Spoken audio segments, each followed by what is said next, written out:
ночь глотает мысли.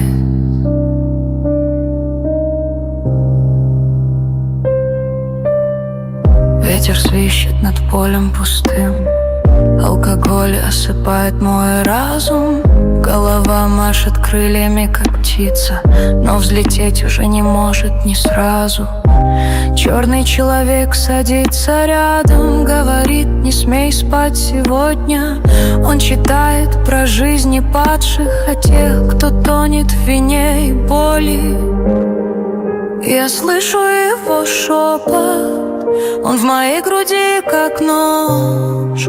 Он читает мою правду, от которой не уйдешь.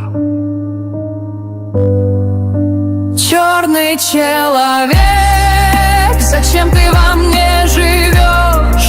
Зачем ты мне говоришь, что все зря, что я больше не тот? Моя душа, как окно без света, где снег застывает на стекле.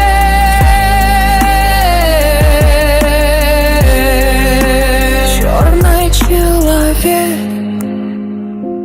не щади больше рядом со мной.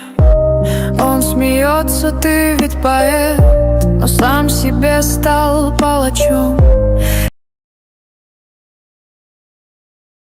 بمیرم فکرت نمیره از سرم، زبونت میگه برو، چشمت به میگه من نرم.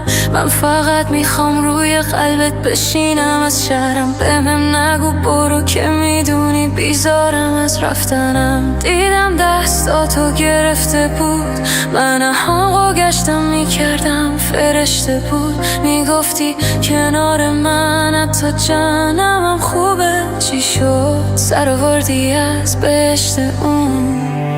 بعد تو هر خیابونی بوی نبودنت داد. دلی که پیش جا مونده هنوزم داره نفس میخواد. گفتم برو اگه میخوای، اما نمیخواستم بری.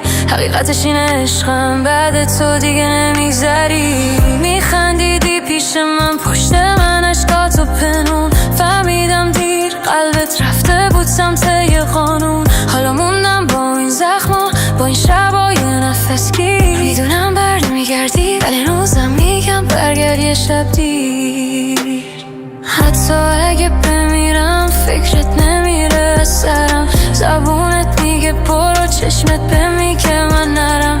من فقط میخوام روی قلبت بشینم از شهرم. بهم نگو برو که میدونی بیزارم از رفتنم. دیدم دستاتو گرفته بود، من احمقو گشتم میکردم فرشته بود. میگفتی کنار من حتی جهنمم خوبه. چی شد سر آوردی از بهشت